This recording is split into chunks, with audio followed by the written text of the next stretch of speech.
오늘 말씀은 전도서 10장입니다. 오늘 전도서 10장 1절로 7절 말씀을 통해서 보면은 크게 두 부류의 사람이 대조해서 소개가 되고 있어요.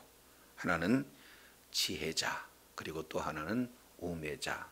그러면서 특히 10장 1절이 계속해서 반복되어지는 것은 우매자에 대한 내용들이 소개가 되고 있습니다. 그래서 우매자의 삶이 어떠한 개인적 그리고 공동체에서 어떠한 영향력을 미치는가, 그 우매자의 결과에 따른 그 영향력이 어떠한 내용인가 하는 내용을 오늘 1절에서 10절 말씀을 통해서 우매한 자라는 제목으로 은혜를 나누고자 합니다. 먼저 10장 1절 내용을 보면은 죽은 파리들이 향기름을 악취가 나게 만드는 것 같이 적은 우매가 지혜와 존귀를 난처하게 만드니라. 다소 지금 이해하기 어려운 내용으로 지금 우매에 대한 부분들을 이렇게 말씀을 하고 있습니다. 이 말씀을 조금 더 이해하기 위해서는 우리가 지난 시간 살펴본 그 앞구절 내용을 통해서 보면 조금 더 선명하게 드러나게 되죠. 자, 9장 18절 지혜가 무기보다 나으니라. 그러니까 아주 강력한 무기보다도 성을 지키는 것은 지혜다. 자, 그런데 그럼에도 불구하고 그러나 그 다음에 뭐라고 말씀을 하고 있습니까? 죄인 한 사람이 많은 선을 무너지게 하느니라. 그래서 여기서 죄인이라고 하는 이 내용은 한마디로 우매자를 이렇게 지칭하고 있는 거죠. 그러니까 무지한 자, 다른 말로 죄인, 그 무지와 죄가 세상에 가득 차 있기 때문에 그 지혜, 어떠한 무기보다도 강력한 그 지혜가 드러날 수가 없다라는 사실을 이렇게 말씀을 하고 있는 것을 볼 수 있습니다. 그만큼 너무나 한쪽으로 왜곡되고 한쪽으로 치우쳤다는 거죠. 그러니 지혜자가 발붙어 살 수 없고 오로지 죄악된 그런 자들로 가득 찬 그런 어떤 모습을 한 죄인이 많은 선을 무너지게 만든다라는 사실을 우리가 지난 시간 살펴봤어요. 그렇다면 이 내용은 하나의 죄악된 세상, 그리고 무지한 자들로 가득한 세상에서 지혜자가 빛을 바라보지 못하고 무기력하게 되는 이런 큰 의미를 말씀을 하고 있다면, 오늘 10장 1절 이 내용은 조금 더 협소적인 그런 내용으로 개인에 적용할 수 있는 그런 내용이에요. 그래서 죽은 파리라고 하는 것은 한번 생각해 보세요. 파리가 존귀한 자입니까? 아니면은 무가치한 존재입니까? 그렇습니다. 파리가 무가치한데 그것도 죽은 파리는 더할 나위 없이 그 존재 자체가 하찮은 무가치한 그런 어떤 존재죠. 그런데 그 죽은 파리가 하필이면 어디로 떨어졌다는 거예요? 향기름으로 떨어졌다는 겁니다. 그러면 여기서 향기름이라고 하는 것은 아주 지극히 귀한 그런 어떤 향기름을 지금 말씀을 하고 있습니다. 하찮은 죽은 파리가 아주 지극히 귀한 향기름에 떨어지게 되면 그 향기름은 어떻게 될까요? 쓸 수 있을까요? 쓸 수가 없습니다. 그 죽은 파리로 말미암아 뭐가 나타나는 거예요? 악취가 나타난다. 그만큼 이 세상에 지혜자가 많고 그리고 존귀한 자들이 많이 있다 한다 할지라도 마치 죽은 파리와 같은 이런 한 사람의 영향력이 극대화가 되어지면 모든 공동체에 미치는, 더 나아가서 한 지역에 미치는 그 영향력이 지대하게 크기 때문에 오히려 그러한 지혜와 존귀 이 자체가 한마디로 아주 난처하게 만든다, 가치가 없어지게 만든다 하는 이런 내용들을 살펴볼 수가 있습니다. 요 아주 자세한 내용을 우리가 여호수아 6장 이 내용을 통해서 보면은 하나님의 말씀에 철저하게 훈련된 가나안 2세대가 이제는 여호수아의 명령에 따라서 여리고성을 돕니다. 그리고 설하면 서고 외치라면 외치고, 그렇게 해서 엄청난 하나님의 그런 어떤 말씀으로 하나가 된 그런 어떤 공동체가 있는데, 거기서 딱 한 사람 아간이라고 하는 그런 자가 하나님의 말씀에 불순종을 했어요. 공동체의 영향력은 대단합니다. 그리고 어떻게든지 하나님의 말씀에 순종하는 자들로 보였습니다. 그런데 유독 예외된 자가 있죠. 한 사람의 악영향을 통해서 이제는 어떻게 됩니까? 아이성에서 큰 패배를 맞게 되어지는 거예요. 오늘 죽은 파리가 향기름에 악취가 나게 하는 것과 같이 한 사람 이런 불순종의 그 결과로 공동체에 엄청난 지금 악한 영향력을 이렇게 미치게 되어진다라는 사실을 오늘 전도자는 이렇게 말씀을 하고 있는 것을 보게 됩니다. 이것을 작게는 우리 개개인에게 한번 적용을 해본다면, 대부분 많은 사람들은요, 장점만 있는 사람이 어디가 있겠어요? 장점도 있고 단점도 있습니다. 그런데 유독 그 단점 중에 하나 도드러지는 그런 어떤 단점은 어떻게 되는 겁니까? 사람 전체를 어떻게 해요? 아주 악하게 평가를 받을 수밖에 없는 그런 실수가 이렇게 결과적으로 나타나는 것을 우리 주변에 보면은 얼마나 많이 있는지 몰라요. 상당하게 배우기도 하고 배움도 많고 인격적으로 존경도 받고 또 아주 가정적으로 정말 이렇게 행복하게 사는 그런 내용인데, 딱 한 가지 술만 먹으면은 폭행하는 그런 어떤 내용을 통해서 지금까지 열심히 공부하고 그리고 많은 이제 그런 존경받는 그런 위치에 있는데, 결국에 한 가지 잘못된 이 폐악으로 말미암아, 이 죄악으로 말미암아 지금까지 살아왔던 모든 것에 송두리째 무너뜨리는 그런 사례가 많이 있다는 거죠. 그래서 오늘 전도자는 이 부분들을 지금 살펴볼 수가 있어요. 바로 우매와 지혜라고 이렇게 말씀을 하고 있는데, 그 우매가, 작은 우매가 지금까지 쌓아온 지혜, 그에 따른 종기 이런 내용으로 뭐 하는 겁니까? 엄청난 이 내용들을 망치는 것을 볼 수가 있습니다. 그래서 정말로 이 목회자들 가운데 내용을 통해서 보면은 어떻게든지 하나님을 사랑하고 그 하나님의 사랑을 흘러서 많은 영혼들에게, 바로 많은 영혼들을 주님의 품으로 이끌어서 큰 교회도 이루고 존경을 받는데, 가끔씩 어떻게 돼요?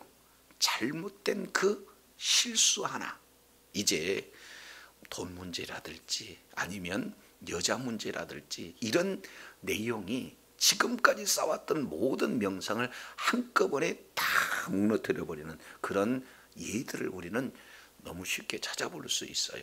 그래서 오늘 전도자가 우매한 자의 그 미치는 영향력이 얼마나 큰가, 그 결과를 오늘 죽은 파리가 향기름으로 악취가 나게 한다라는 그런 예시를 들어서, 이제 아무리 많은 장점이 있다 할지라도, 지금까지 귀한 그런 내용들로 명성을 쌓았다 할지라도 치명적인 이런 죄악된 내용, 이것을 바로 하지 못한다, 그러면은 지혜자가 아니다 라는 사실을 지금 이렇게 말씀을 하고 있는 것을 보게 되어집니다. 자, 그런데 이렇게 이제 악 영향을 끼치는 이런 내용을 2절에는 마음으로 이렇게 말씀을 하고 있어요. 지혜자의 마음은 뭐가 어디에 있다? 오른쪽에 있다. 이것은 방향성을 말하고 있는 거예요. 마음이 어디를 향하고 있는가? 오른쪽을 향하고 있는가? 왼쪽을 향하고 있는가? 그래서 히브리인들은 왼쪽과 오른쪽에 대한 이해가 극명합니다. 그러니까 오른쪽은 뭘 의미하여? 옳은 것. 왼쪽은 그런 것. 오른쪽은 선한 것, 왼쪽은 악한 것. 그들의 의식 구조예요. 그래서 예수님께서도 마태복음 25장 내용을 보면 염소와 양을 구별시키잖아요. 그래서 구별시키는 이 내용을 마지막 최종적인 심판의 모습으로 말씀을 하면서 창세 이후로 복을 받는 자여 너희는 어디로 어느 편에 서라? 오른쪽에 서라. 그리고 저주를 받는 자여 너희는 어디로 서라? 왼쪽에 서라. 그러니까 오른쪽 왼쪽 이 내용은 바로 히브리인들 의식구조에 아주 선명합니다. 그러면 여기에서 오른쪽이라고 하는 내용은 지혜자의 마음이다 라고 이렇게 말씀하고 있어요. 이것을 전도자는 잠언서 1장 7절 그리고 9장 10절 이하 이 내용을 보면은 지혜가 뭔가? 바로 하나님을 경외하는 것을 지혜의 근본 이렇게 지금 말씀을 하고 있습니다. 그러니까 어떻게든지 하나님을 경외하는 자의 그 마음은 중심이 어디가 있다는 거예요? 바로 오른쪽에 있다. 다른 말로 본다면 하나님을 경외하는 쪽으로 모든 출발점이 지금 진행이 되고 방향이 그렇게 가르친다라는 사실을 지금 말씀하고 있어요. 그런데 반면 우매자는 어떻게 되는 거예요? 철저하게 하나님의 말씀과 관심이 없어요. 이 땅에 관심이 있습니다. 하나님 나라의 가치보다는 이 땅에 더 가치를 더 두고 있는 내용이에요. 그래서 여기서 지혜자 우매자라고 하는 것은 많이 배웠느냐 아니면 마음이 배우지 못했느냐 이 차이가 아니에요. 어떤 귀한 존귀한 주위에 놓여 있느냐 아니면 이렇게 평가절하한 그런 상태에 놓인 이런 차원이 아니라 그 중심이 뭐예요? 하나님을 경외하느냐 하나님을 경외하지 않느냐, 다른 말로 하나님의 말씀에 반대편에 서 있느냐, 이 자를 우매자다 이렇게 말씀을 하고 있습니다. 자, 그래서 이제 우매자의 특징 중에 하나가 3절에 이렇게 기록이 되고 있습니다. 우매한 자는 길을 갈 때에도 지혜가 부족하여 각 사람에게 자기가 무엇을 함을 말하는다는 거예요? 우매한다, 우매하는 것을 지금 말한다 이렇게 말씀을 하고 있는 것을 보게 됩니다. 자, 이걸 우리가 조금 이해하기 위해서 전도서 5장 3절 한번 찾아보시죠. 전도서 5장 3절 내용을 보면은 일이 많으면, 다른 말로 욕심을 부려서 일을 하고 또 일을 하는 거, 욕심을 이루기 위한 일을 말씀을 하고 있습니다. 그래서 일이 많으면 꿈이 생기고, 여기서 꿈이라는 것은 조금 잘못된 쪽이에요. 망상이 계속해서 생긴다는 겁니다. 막 이 일을 하면은 아마도 이렇게 되지 않겠느냐 하는 그런 망상, 헛된 기대, 이 내용을 지금 말씀을 하고 있어요. 그러면서 또 동시에 뭐요? 말이 많으면 우매자의 뭐를 낸다? 소리를 낸다. 지금 이렇게 표현을 하고 있는 겁니다. 그러니까 말이 많으면요 실수가 있게 마련이고, 그리고 그 말이 많다라고 하는 이 내용은 결국에는 우매자의 그런 어떤 소리, 그러니까 여기에서 하나님과 관계없는 소리들, 하늘나라의 가치보다는 이 땅 나라의 가치를 계속해서 말하는 그런 소리를 이렇게 말하고 있어요. 그러니까 하나님의 말씀대로 순종하는 그런 내용보다 이 세상의 지혜와 그런 어떤 방법적인 그런 내용들만을 말하고 있는 거 아니겠습니까? 그잖아요. 그래서 우리가 예배를 드릴 때 예배 이후에 정말로 많은 그 나눔 속에서 서로 도전을 받기도 하고 하나님과 영광 돌리는 그런 대화도 있는 반면, 아주 들어서 은혜가 되지 않는, 도움도 전혀 되지 않는 바로 드라마, 그 봤냐고 막 이런 내용으로 진행을 하다가 보면은 말은 많이 있지만 그 말이 결국에는 무슨 말을 드러내는 거예요? 우매한 자의 말을 드러낸다. 그래서 여기서 우매자는 길을 행할 때 그랬습니다. 그러면은 길이라고 하는 것은 우리가 걷는 길도 길이지만 인생 전체의 삶을 또 뭐라고 표현해요? 길이다, 이렇게 말씀을 하고 있어요. 그래서 우매자의 하나의 정의를 3절에는 우매자는 길을 행할 때 지혜가 뭐하다? 부족하다. 예전 성경 지혜가 결핍됐다. 그러니까 지혜가 부족한 것을 우매자, 지혜가 결핍된 자를 우매자, 지금 이렇게 말을 하고 있어요. 그러면 우매자는 어떻게 됩니까? 조용히 입을 다무는 것이 사실은 지혜인데, 그 우매자는 계속해서 뭘 말을 얘기해요? 자기 말만을 얘기해요. 기도 내용을 통해서 보면은 지혜자의 기도와 우매자의 기도가 아주 이렇게 분별되어지는 것을 볼 수가 있어요. 우매자는 자기 말만 들어달라는 거예요. 그렇잖아요. 그러니까 요구하는 것도 하나님과 관계없이 내 욕심을 채워달라는 것, 내 요구를 들어달라는 것, 나에게 이런 혜택이 있게 해달라는 것, 계속해서 하나님 앞에 우매자와 같은 그 기도하는 그런 자가 있는 반면, 지혜자는 어때요?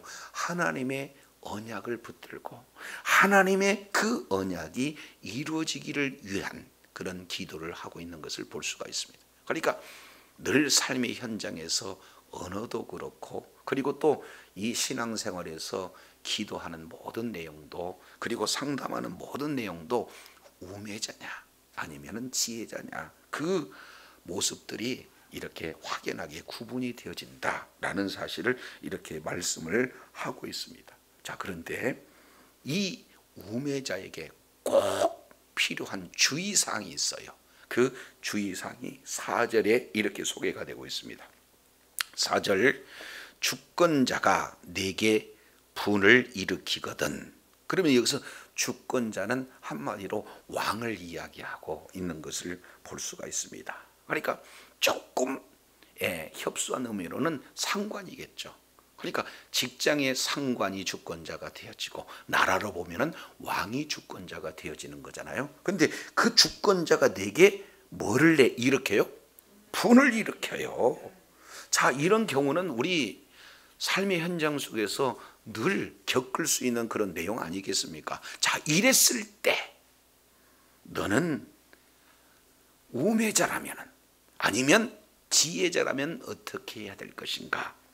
지혜자나 너는 내 자리를 뭐 하지 말라? 떠나지 말라. 이것이 지혜자라는 거예요. 여기서 내 자리를 떠난다라고 하는 것은 각자에게 주어지는 사명의 길을 놓는다, 그것을 지금 말하고 있어요. 그러니까 이제 직장 다니는 그런 사람한테 상사가 혼낼 수 있어요. 그잖아요. 근데 그것을 참지 못하고 지금 나를 뭐라고 하느냐 해가지고는 지금 맡겨지는 그 업무, 주어지는 사명, 이것을 뭐예요? 등지고 내가 이 회사 아니면 뭐 갈 데가 없나 해가지고 어떻게 해요? 사표를 쓰는 이 내용이 뭐예요? 내 자리를 떠나는 그런 어떤 내용이에요. 그러니까 우매자는 그런다는 거예요. 근데 지혜자는 떠난다, 떠나지 않는다? 떠나지 않는다. 그러면은 이 내용이 만약에 절대 권력을 가진 왕이다, 그러면은 왕과 신하의 관계 아니겠습니까? 왕이 신하를 향해서 자기가 잘했던, 자기가 잘못했던 신하를 혼낼 그런 경우에 저는 이것 못하겠습니다 하고 왕에게 등을 보인다면 그 자리를 박차고 일어난다는 것은 결국 왕에게 대해서 무슨 감정을 갖는 거예요? 대적하는 그런 감정을 갖게 되는 겁니다. 그러면 그 권력자가 이 주권자가 어떻게 되겠습니까? 옛날 아주 그냥 서슬퍼런 그런 권력을 가지고 온 왕정제도에는 극형에 처해지는 거예요. 그렇기 때문에 주권자에게 함부로 뭐 하지 말라는 것? 자리를 떠나지 말라, 반기를 들지 말라 하는 그런 내용들을 이렇게 말씀을 하고 있습니다.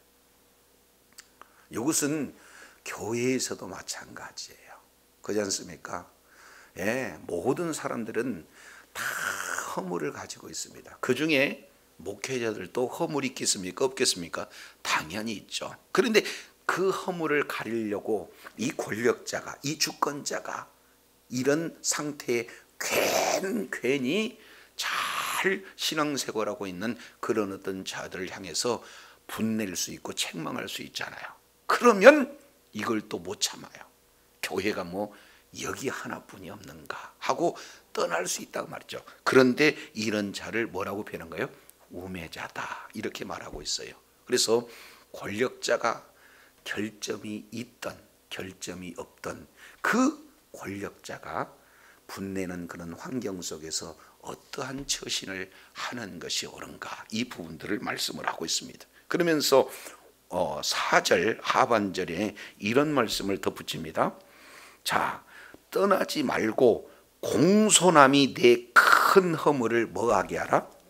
용서받게 하라. 여기서 공손함이라고 하는 문자적 의미, 이 내용으로 보면은 평온함, 온순함, 치료함 이렇게 얘기를 하는 거예요. 그러니까 오히려 주권자가 아주 분을 내는 그 내용을 통해서 내 자신 스스로 치료를 받게 되고 회복을 받게 되고, 그렇게 되면은 뭐예요? 평온한 상태를 유지하게 되는 겁니다. 그래서 결국에 큰 허물, 다른 말로 큰 죄에서 오히려 적게 되는 이런 어떤 모습, 이것이 바로 바른 신하의 자세의 모습이다 이렇게 말씀을 하고 있습니다. 그래서 오늘 지혜자와 우매자에 대한 내용을 직접 대조하면서 최종적으로는 이 우매자에 대한 경고는 바로 주권자의 바른 자세를 가질 것을 이렇게 말씀을 하고 있습니다. 이것이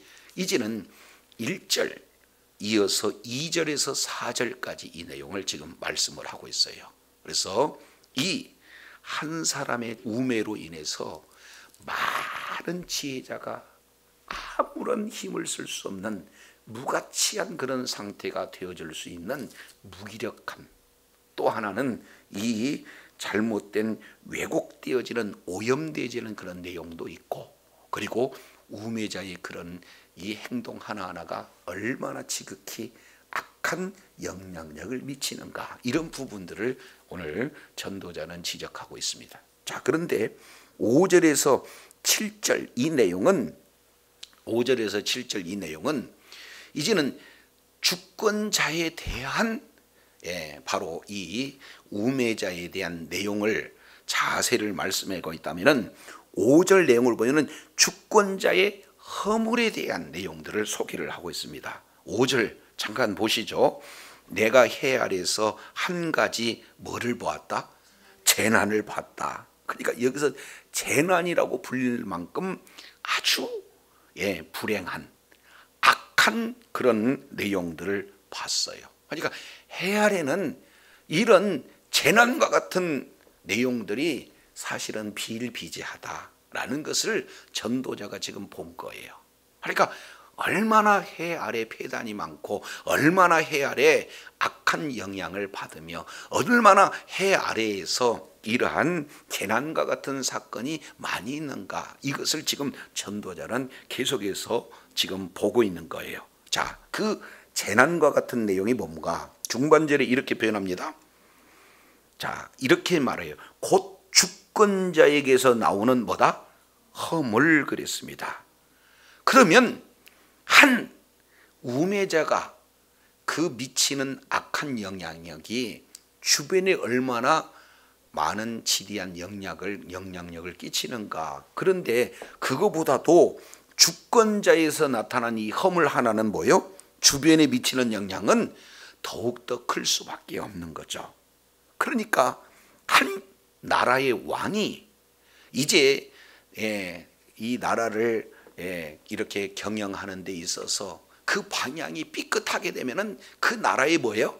엄청난 폐단이 있게 되는 겁니다. 그 속에 모순이 있고요, 그 속에 여러 가지 부조리가 가득하고요, 그 속에 어마어마한 왜곡 현상들이 많이 나타나는 것을 볼 수가 있습니다. 우리나라의 경우에도 대통령 그 자리에 누가 있느냐에 따라서 백성들이 이제는 정말로 어떻게 하면 법대로 살고 어떻게 하면 정직하게 살려고 하는 그런 어떤 백성들이 많고 지도자가 많이 있는 반면, 어떤 자가 대통령이 되면은 나라 돈 빼내기 위해서 혈안이 이렇게 혈안이 되어 있는 이런 경우가 정권마다 뭡니까? 계속해서 있어 왔어요. 그러니까 이 주권자의 영향력은요, 나라에 그리고 그 공동체에 얼마나 지대하게 영향력을 끼치는가. 그래서 여기서 주권자에게서 나는 그 허물, 그것을 뭐라고 표현했어요? 재난, 이렇게 얘기를 했습니다. 그러니까 엄청나게 미치는 영향력이 크다 그 말이죠. 그런데 그 재난과 같은 잘못된 모순, 그러한 부조리, 이 내용은 어떤 것인가? 그 실증적인 예가 6절에서 7절 이 내용이 기록이 되고 있습니다. 자, 6절 한번 보시죠. 6절 내용을 보니까 우매한 자가 크게 높은 지위들을 얻고 그랬습니다. 여기서 우매한 자가 크고 높은 지위를 얻을 수는 있는데, 문제는 이 우매자가 그러한 크고 높은 지위에 앉아서 있을 만한 자질이 있는가, 그럴 만한 능력이 있는가가 문제가 아니겠습니까? 그러니까 능력도 안 돼요, 자질도 안 돼요. 그런데 크고 높은 지위에 앉아 있다. 그러면은 그 조직은 어떻게 되는가?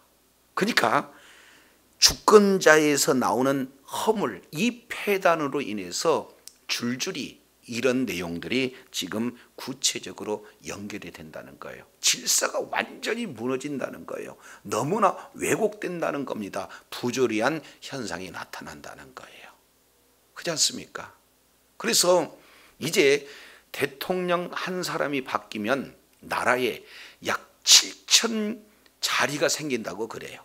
그렇지 않습니까? 그러면은 예를 들어서 장관 자리에 앉을 만한, 이를테면은 자질이 있고 장관 자리에 있을 만한 능력을 이렇게 갖춘 자가 장관 자리에 있으면은 어떻게 됩니까? 국가가 더 평안하고 뭔가 발전되지 않겠어요? 그런데 심지어 구청장을 비하할 뜻은 없어요. 그러나 구청장도 안 될 수준의 자격과 그런 능력을 가진 자가 국가를 경영하는 그런 어떤 큰 높은 그런 영역에 있는 이런 자리에 있다.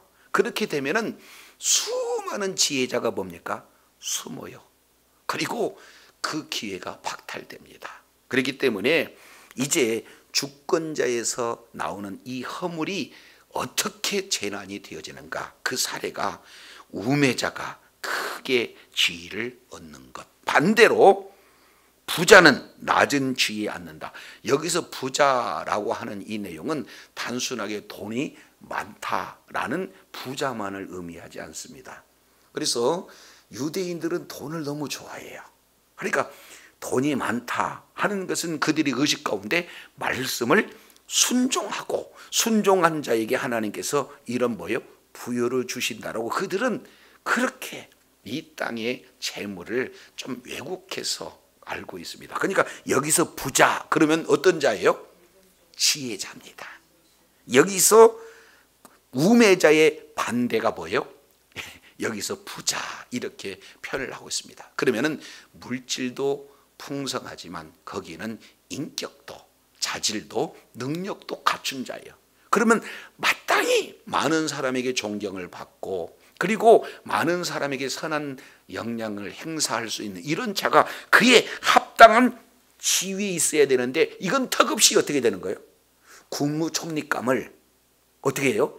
동장에다가 이렇게 앉혀놨다. 이렇게 하게 되어지면은 사회의 모든 질서가 얼마나 이렇게 무너지는가, 얼마나 부조리가 만연한가, 이런 부분들을 지금 적나라하게 지금 말씀을 하고 있는 것을 볼 수가 있어요. 또 이어서 7절에도 이렇게 표현을 합니다. 또 보았다는 거, 해 아래서 이런 폐단을 봤습니다. 이러한 재난을 봤습니다. 종들이 뭐를 타요?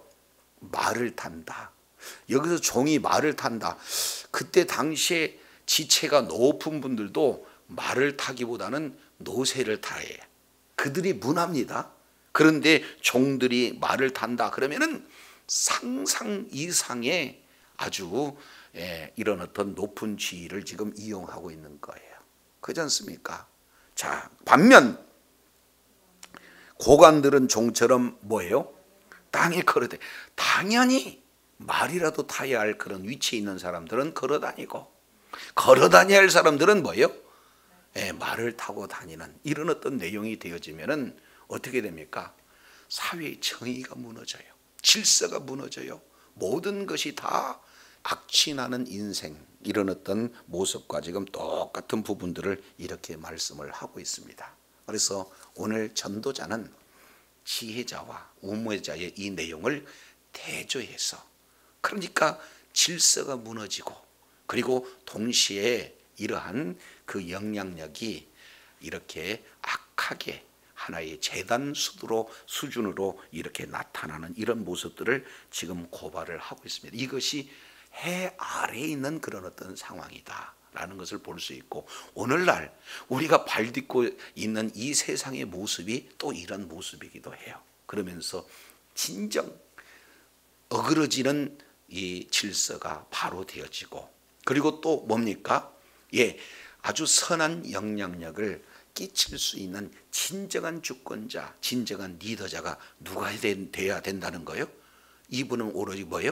예수 그리스도만이 이 일들을 진행을 한다라는 사실을 말씀을 하고 있습니다. 이제 한 군데 보고 마치겠습니다. 이사야서 9장 내용을 보면은 6절에 이는 한 아이가 우리에게 낳고 한 아들을 우리에게 주신 바 되었는데, 그 어깨에는 뭐를 메었어요? 정사를 메었고 정권을 이제 통치자가 된다. 다른 말로 왕이 된다는 거예요. 그래서 그의 이름은 기묘자, 모사, 전능하신 하나님, 영존하신 아버지, 평강의 왕이 될 것이다 하면서, 이제는 그 정사와 평강이 더함이 무궁하며, 그리고 또 다윗의 위에 앉아서 그의 나라를 굳게 세우는데, 그러면 어떻게 이 나라가 세워지고 이 나라가 통치가 되어지는가 하는 내용을 11장 내용에서 이렇게 말씀을 하고 있습니다. 11장 1절, 이새의 줄기에서 한 싹이 나며 그 뿌리에서 한 가지가 나서 결실할 것이요.